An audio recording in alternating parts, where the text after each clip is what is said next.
Bro, I just recorded this video a second ago. I just realized that I had my auto tune like voice changer on as a joke. I forgot to turn it off the entire time. It was just shrouded in auto tune. Anyways, let's read the lore again, bro. Oh my gosh, that was too funny. Let me just reset so I can get that back on my screen.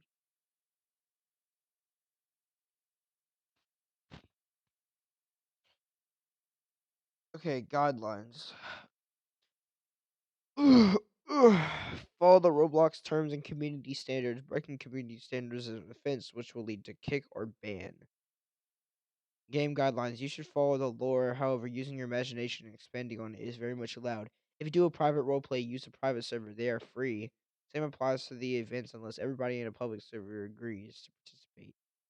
Um, skibbity. Um, do not play as copyrighted characters from existing franchises. However, you can make original characters based on them. Do not god mod. Your character cannot be immortal and they cannot be more powerful than everybody else. There may be exceptions to it if other players agree to it. You need PTK permission to kill. If you you cannot kill off other people's characters without permission. Use OOC out of character when speaking as yourself instead of the character. You can use brackets to accomplish this. Um, you can roleplay the way that is most comfortable to you, whether or not you want to use quote marks for your character's speech, whether or not you want to use asterisks for your character's actions, and whether or not you want to speak in first or third person. Being consistent with others is recommended to avoid confusion, though. Reality and time manipulation powers are not allowed unless you own the Entity Game Pass. Oh, so they're monetizing it. Okay, okay. Monetizing God modding, huh? I'm just playing though. Y'all should know it's a joke. In 2032, a British company known as Helix Genetics discovered discovered inactive strands of DNA in all living beings. If these strands were activated, unbelievable abilities can be unlocked in all living beings. So, began a series of experiments known as the Helix Ascent program.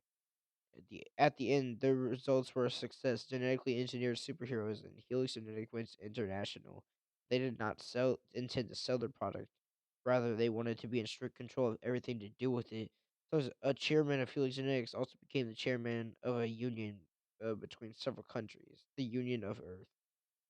Um, and the countries of this union, police forces and militaries were abolished and replaced with this new super weapons by this new super weapon by the new super weapons. The Helix Guardians, genetically engineered superheroes. When this became an age of superheroes, the year is 2044. The city of Flightbury. Factions. Helix Genetics.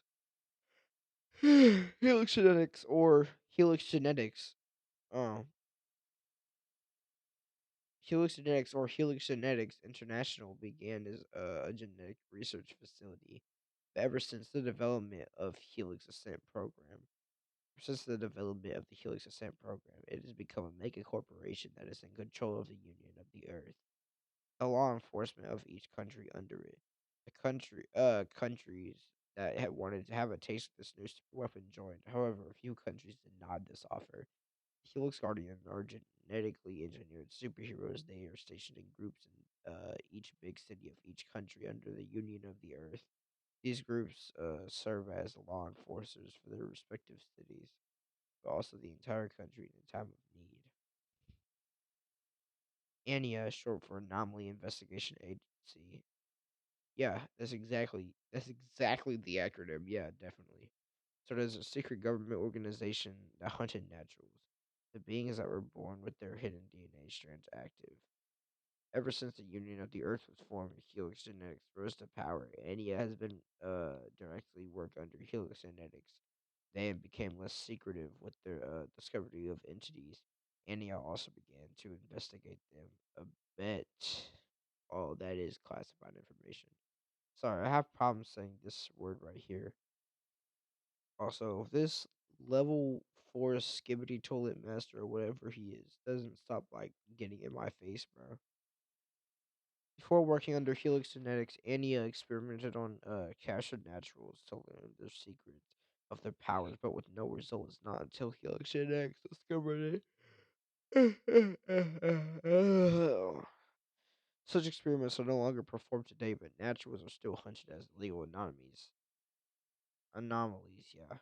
Sometimes Anya hires trusted naturals to hunt other naturals. Sanctuary. Sanctuary is a group of fugitive naturals who are born with the powers and work together against Ania and Helix Genetics for their freedom. They are considered a criminal organization, the only large one after Helix Guardians scared off most criminals of their criminal careers.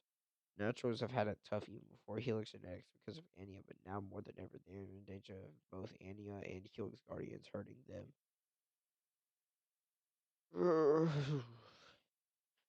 Disciples of the Fountain are simply disciples or cult people who know about and worship extra dimensional entities watching over Earth. The cult was founded after a discovery of the body of an avatar of such entity. Such a avatar of such an entity. Even the discovery was kept a government secret. The origin of the name is related to Avatar body. The Avatar body, the blood of these entities gives you unbelievable eldritch power and nigh immortality, so they call these entities fountains as a reference to the fountain of youth from many mythologies. They also have referred to the entities as Calix, a Latin word for the word chalice, for the same exact reason. Gumbade, gumbade. Do not make a character that can destroy planets, continents, or even cities. You may think having a ridiculously powerful character is cool, but in reality, it's boring and unimaginative.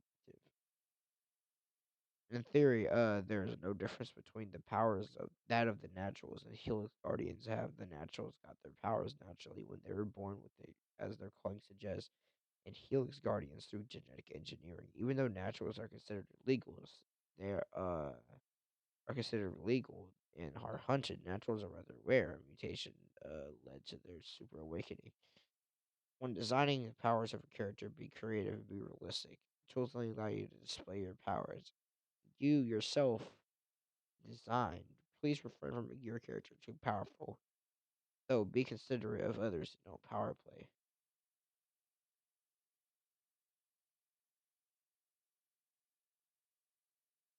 Entities. Cowlicks or avatars are interdimensional parasites that feed off of black spores. See parallel reality. Because of the vast difference between the human realm and the parallel realm, the entities cannot exist in their true forms, which is why they use avatars, humanoid bodies that mildly resemble a human. To enter the human world, the entities created life itself. The power of that black spores simply out of curiosity. The hidden strands would that would unlock powers were a byproduct of using black spores, and they were locked on purpose and never be found by humanity. But humanity found them anyways. Gumbare, gumbare. Did I miss it? Anyways, the parallel reality is a reality that coexists with our own. I bet the difference is the different plane of existence. In the center of this reality lies Helmer Brush or whatever, a cosmic plant, for the lack of a better word, of an incomprehensible scale. It is a source of eldritch energy and releases it in the form of giant structures known as black spores. Within these spores lies an eldritch entity. These entities are parasites that feed off of the spores. When a human being gets blood of an avatar in their system, they gain a connection to the parallel reality, as well as the powers of an eldritch entity. This creates an eldritch body for the person in that reality, which is where they draw their power from. Offsprings of such people are known as Generation Zero, people with pure eldritch blood and power. A common trait is silver hair. Well, aren't I lucky? Because, yo, if you can't see, I'm Gojo, by the way. Eldritch energy is a form of energy. Bro, what the freak? Eldritch energy is a form of energy from the parallel reality. With it, a person gains the following abilities: enhanced body, flight, and telepathy, and ability with either curative or destructive traits. Duration zero only, by the way. Skibbity. Parallel movement an ability to begin several actions from the same point in time, resulting in a paradox where several copies of you exist. If one copy is hit, damage is mitigated. Yeah. Parallel crossing is an ability that allows you to exist simultaneously between two realities. As a result, you become translucent, allowing you to still give power and intangibility. Was hit by another person using the same ability and teleport to a position where you had previously left some eldritch energy. Yeah, the Ghost Grid lore is actually like pretty not Ghost Grid. The Helix Ascent lore is actually like pretty what's the word?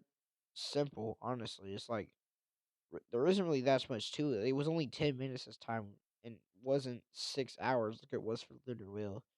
But anyways, if I lie, but I do not remember anything about the lore of Lunar Wheel. It just felt like a big flash. Like I just blanked out. Anyways, bro, I'll see you though. Yeah. Oh yeah. Just like I said last time. I had auto tune on accident, and it was like set up to 100.